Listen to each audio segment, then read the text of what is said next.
जय हिंद स्टूडेंट्स, कैसे हैं आप सब। मैं उम्मीद करता हूं आप लोग अच्छे होंगे और आप लोगों का प्रिपरेशन भी बहुत ही अच्छा चल रहा होगा।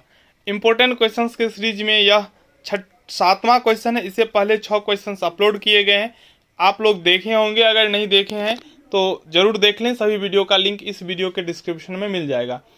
3 VVI ट्रू और फॉल्स का भी क्वेश्चंस अपलोड है, जिससे बाहर कोई क्वेश्चंस नहीं रहेगा, ऐसा मुझे विश्वास है और आप लोगों को भी होना चाहिए, क्योंकि पार्ट 1 में जो भी मैंने वीडियो अपलोड किया था सब के सब एग्ज़ाम में आए थे। तो अभी जो मैं आप लोगों का क्वेश्चंस है वह है प्रतिफल की परिभाषा दीजिए। प्रतिफल के बिना सभी ठहराव व्यर्थ होते हैं। इस नियम के यदि कोई अपवाद है तो दीजिए। सबसे महत्वपूर्ण होता है जो हमें पहले क्वेश्चंस को समझना चाहिए। तो क्वेश्चंस ये है, जो प्रतिफल की परिभाषा दीजिए, यानी कि आपको प्रतिफल के बारे में बताना है। जो प्रतिफल क्या होता है, प्रतिफल जब आप समझा देंगे उसके बाद आपको बताना है जो प्रतिफल के बिना सभी ठहराव व्यर्थ होते हैं कैसे। ये सही बात है, प्रतिफल के अभाव में जो भी ठहराव होते हैं व्यर्थ होते हैं, लेकिन इसका कुछ अपवाद है। अपवाद का मतलब होता है जो इस नियम का उल्लंघन करता हो, मतलब बिना प्रतिफल के भी ठहराव व्यर्थ नहीं होंगे। ठीक है, ऐसा अपवाद है तो दीजिए। Define consideration, all agreement without consideration are void, if there are any exception to this rule state them.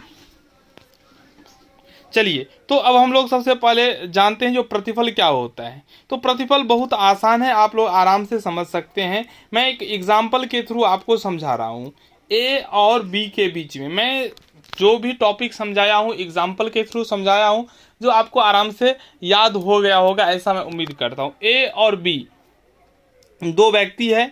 ए के पास बाइक है, ठीक है, ए के पास बाइक है जो बेचना चाह रहा है। बी यह बाइक खरीदना चाह रहा है। तो बी ने पूछा ए से जो यह बाइक आप कितना में देंगे। ए ने कहा यह बाइक हम आपको 50,000 में दे देंगे, ठीक है ना। और बी इसके लिए एग्री हो गया, हाँ ठीक है मैं आपको दे दूंगा। ये जो 50,000 है ना, यही हुआ प्रतिफल। ठीक है, किसी वस्तु के आदान प्रदान में जो एक निश्चित मूल्य लगाया जाता है वो क्या होता है, प्रतिफल होता है। ठीक है, वैध अनुबंध के लिए प्रतिफल का होना बहुत जरूरी है। अगर प्रतिफल है, इसका मतलब होता है जो बी बाइक लेना चाहता है और ए बाइक देना चाहता है। अगर प्रतिफल नहीं होगा तो फिर उसको बाजी का अनुबंध समझा जाता है। ठीक है, तो प्रतिफल आप लोग समझ गए होंगे। वैध अनुबंध के लिए प्रतिफल का होना अनिवार्य समझा गया है। तो ये गेस में है, लेकिन आप आराम से पहले प्रतिफल का डेफिनेशन लिख सकते हैं, फिर आगे जाके लिख सकते हैं जो वैध अनुबंध के जो भी आवश्यक लक्षण है उनमें से एक महत्वपूर्ण लक्षण ये भी है कि प्रतिफल होना चाहिए। आपको याद भी होगा, पहले मैं आपको बता चुका हूँ। प्रतिफल इस तथ्य का प्रमाण है कि दो पक्षकारों के बीच निश्चित आशय के लिए समझौता हुआ है। प्रतिफल का बात अगर हुआ है, इसका मतलब है दोनों पक्षकार उस वस्तु के लिए एग्री है, यानी कि दोनों के इच्छा से हुआ है, स्वतंत्र सहमति वहां पे है। अगर मूल्य नहीं होगा तो इसका मतलब माना जाता है जो स्वतंत्र सहमति नहीं है। और समझौता द्वेषपूर्ण भावना अथवा जल्दबाजी में नहीं किया गया है। निष्पादनीय अनुबंधों के प्रतिफल के आधार पर ही अनुबंधों को राजनियम द्वारा प्रवर्तनीय कराया जा सकता है। अतः अनुबंध में न्यायोचित प्रतिफल तथा उद्देश्य होना अति आवश्यक है। ये बात आप बाद में भी लिख सकते हैं, पहले आप अनुबंध का प्रतिफल का परिभाषा लिख दीजिएगा। तो प्रतिफल क्या चीज होता है, वचन को पूरा करने के बदले जो राशि भुगतान किया जाता है उन्हें भी प्रतिफल हम कह सकते हैं। प्रतिफल वचन का मूल्य होता है, जो मूल्य देने के बाद उस वचन को पूरा किया जाता है। प्रतिफल एवं उद्देश्य एक अनुबंध में दो पक्षकारों के दृष्टिकोण से एक ही विषय के दो पहलू हैं। एक अनुबंध में एक ही विषय वस्तु एक पक्षकार के लिए उद्देश्य और दूसरे पक्षकार के लिए प्रतिफल होता है। जैसे देखिए यहाँ पे अ और ब को उदाहरण में लिया है, जो 50 रुपया में अपनी पुस्तक बेचने का अनुबंध करता है। अ ब को 50 रुपये में अपनी पुस्तक बेचने का अनुबंध करता है। यहाँ अ के दृष्टिकोण से पुस्तक बेचना उनका क्या है, उद्देश्य है, और बी के लिए क्या है, प्रतिफल है। इसी प्रकार 50 रुपया अ के लिए प्रतिफल था, बी के लिए उद्देश्य है। ठीक है, चलिए, प्रतिफल का अभिप्राय उस कार्य अथवा वृत्ति से होता है जो स्वीकारक द्वारा वचनदाता की इच्छा पर किया जाता है। ये प्रतिफल का परिभाषा हो गया। प्रतिफल का अभिप्राय उस कार्य अथवा विरति से होता है जो स्वीकारक द्वारा वचनदाता की इच्छा पर किया जाता है। किसके द्वारा? स्वीकारक के द्वारा। किसके इच्छा पर? वचनदाता के इच्छा पर। भारतीय अनुबंध अधिनियम की धारा 2D में अनुबंध को परिभाषित किया गया। क्या है? देखिए, जब वचनदाता की इच्छा पर वचन गृहीता अथवा अन्य किसी व्यक्ति ने कोई कार्य किया है, जब वचनदाता की इच्छा पर वचन गृहीता अथवा अन्य किसी व्यक्ति ने कोई कार्य किया है अथवा करने से विरत, विरत मतलब उसको नहीं करना, ठीक है, अथवा कोई कार्य करता है या करने से विरत रहता है अथवा करने या विरत रहने का वचन देता है, तब ऐसा कार्य या विरति या वचन उस वचन का क्या कहलाता है? प्रतिफल। अगर आपको समझ में कोई दिक्कत हुआ होगा तो आप इस परिभाषा को यहाँ से हटा दीजिए, नहीं लिखिएगा। देखिए, पोलक ने जो परिभाषा दिया है, प्रतिफल वह कीमत है जिसके बदले दूसरे व्यक्ति का वचन खरीदा जाता है। बहुत सिंपल परिभाषा पोलक ने कहा है। जो प्रतिफल क्या है? तो कीमत है। कौन सा कीमत है? तो जिसके बदले दूसरे व्यक्ति का वचन खरीदा जाता है, यानी कि प्रतिफल देकर दूसरे व्यक्ति का वचन खरीदा जाता है, ठीक है। और इस कीमत के बदले प्राप्त वचन को प्रवर्तनीय कराया जा सकता है। अगर सब कुछ को देखने के बाद कहा जाए तो प्रतिफल किसी वचन में वचनदाता एवं वचन गृहीता के बीच वह वचन है जिसे एक पक्षकार दूसरे पक्षकार की इच्छा पर करता है।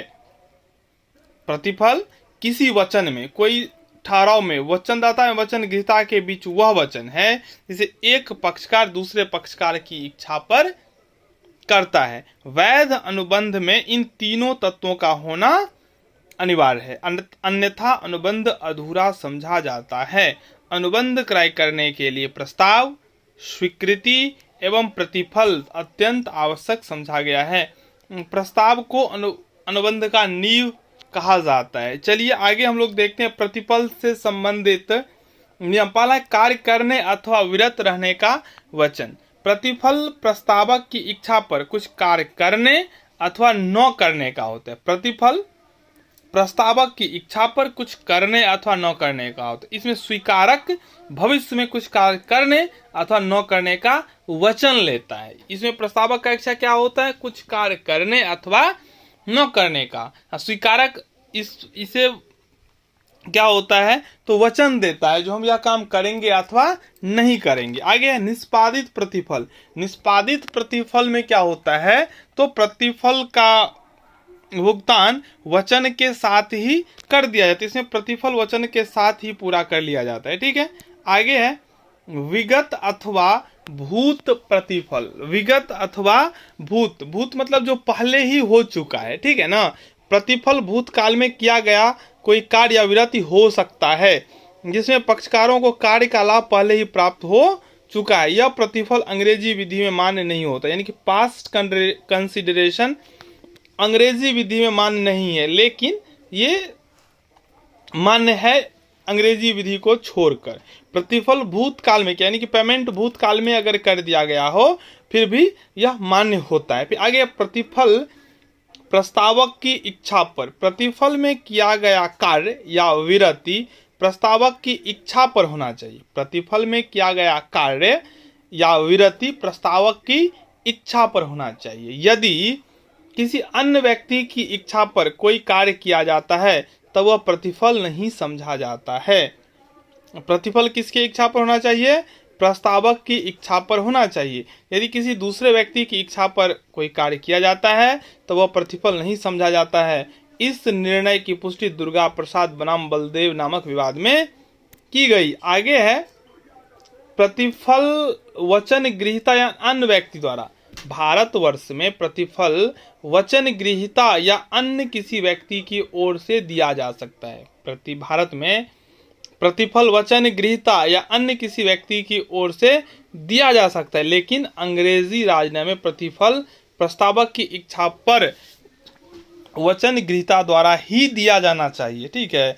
भारत में दिया है जो वचन गृहीता या अन्य किसी व्यक्ति की ओर से दिया जा सकता है, लेकिन अंग्रेजी विधि में यह वचन गृहीता के द्वारा ही दिया जाना चाहिए। ठीक है, चलिए, तो इसके बाद है वैधानिक प्रतिफल, यानी कि कंसीडरेशन जो होगा वो लीगल होगा। वैधानिक प्रतिफल होना चाहिए, अवैधानिक नहीं होना चाहिए, अन्यथा उसको न्यायालय द्वारा प्रवर्तनीय नहीं कराया जा सकता। ये तो आप दिमाग में बात को बिठा लीजिए, जब भी अनुबंध होगा तो कोई भी काम होगा वो वैधानिक होगा। अवैधानिक काम किसी भी परिस्थिति में राज नियम के द्वारा परिवर्तनीय नहीं होगा, और राज नियम के द्वारा परिवर्तनीय नहीं होगा तो अनुबंध नहीं होगा। आगे कुछ प्रतिफल, भारतीय अनुबंध अधिनियम की धारा 25 के अनुसार वैध अनुबंध के लिए कुछ प्रतिफल होना अनिवार्य है। इसमें यह आवश्यक नहीं है कि प्रतिफल पूर्ण एवं पर्याप्त हो, कुछ हो सकता है, परंतु अनुबंध में कुछ प्रतिफल होने चाहिए और यह वास्तविक होने चाहिए, काल्पनिक नहीं। तो अतः हम कह सकते हैं कि वैध अनुबंध के लिए प्रतिफल का होना अनिवार्य है।